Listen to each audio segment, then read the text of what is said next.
ఉద్యోగులకు పెన్షన్స్కి స్వాగతం సుస్వాగతం. మంత్రులకు ఉద్యోగుల ఐకాస సన్మానం. మంత్రులు కోమటిరెడ్డి, బట్టి, శ్రీధరబాబులను సన్మానించి మొక్కను బహుకరిస్తున్నటువంటి జగదీశ్వర్, చిత్రంలో శ్రీనివాసరావు, ముజీబ్, రవీందర్ రెడ్డి తదితరులు. రాష్ట్రంలో దీర్ఘకాలిక సమస్యల పరిష్కారానికి సీఎం రేవంత్ రెడ్డి చొరవ తీసుకుని మంత్రివర్గ ఉపసంఘం, ఐఏఎస్ అధికారులతో కమిటీలు నియమించి పరిష్కరించినందుకు తెలంగాణ ఉద్యోగుల ఐకాస నేతలు కృతజ్ఞతలు తెలిపారు. ఒక్కసారి మనం దానికి సంబంధించినటువంటి ఫోటో అయితే చూద్దాం. ఇది దానికి సంబంధించినటువంటి చిత్రం. చిత్రంలో చూసినట్లయితే ఉప ముఖ్యమంత్రి అలాగే కోమటిరెడ్డి వెంకటరెడ్డి, మంత్రి శ్రీధరబాబు, వీరికి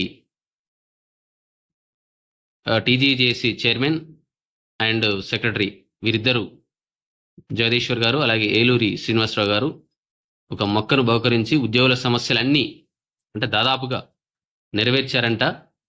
ఉద్యోగులు అడిగినటువంటి 5 డిఏల్లో ఒక డిఏ ఇచ్చి ఇంకో డిఏ 6 నెలల తర్వాత ఇస్తానందుకు చాలా సంతోషం వ్యక్తం చేసి, అలాగే ఈహెచ్ఎస్ పథకం కూడా మరి ఉద్యోగుల కాంట్రిబ్యూషన్ 500, ప్రభుత్వం కూడా 500 కలిపి ఉద్యోగ కాంట్రిబ్యూషన్తో ఈహెచ్ఎస్ను అమలు చేస్తామని అనడం తప్ప ఇంతవరకు దానికి ఎటువంటి ఇది కూడా జరగలేదు.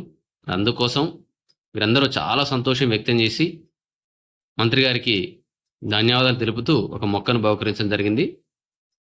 ఇంకా ఒకవేళ మిస్టేక్ల ప్రభుత్వం 3 డిఏలు ఇచ్చుంటే మొక్క ప్లేస్లో ఒక చెట్టే పెట్టేవారు మన ఉద్యోగ సంఘ నేతలు. నిజంగా చాలా సంతోషపడుతున్నారు ఒక డిఏ ఇచ్చినందుకు. ఉద్యోగులకు అదే ఎక్కువ అని ఫీల్ అవుతున్నారు అనమాట. సో ఇంకా మ్యాటర్ అయితే ఉంది, చూద్దాం. ఈ మేరకు మంగళవారం ఐకాసా చైర్మన్ మారం జగదీశ్వర్, ప్రధాన కార్యదర్శి ఏలూరు శ్రీనివాసరావు ఆధ్వర్యంలో పలువురు నేతలు, ఉప ముఖ్యమంత్రి, కేబినెట్ సబ్ కమిటీ చైర్మన్ మంత్రి దుద్దిల్ల శ్రీధరబాబు, మరో మంత్రి కోమటిరెడ్డి వెంకటరెడ్డిలను కలిసి ధన్యవాదాలు తెలపడం జరిగింది. ఇది వీరు సాధించినటువంటి మహా గొప్ప ఘనతగా మనం భావించాలి.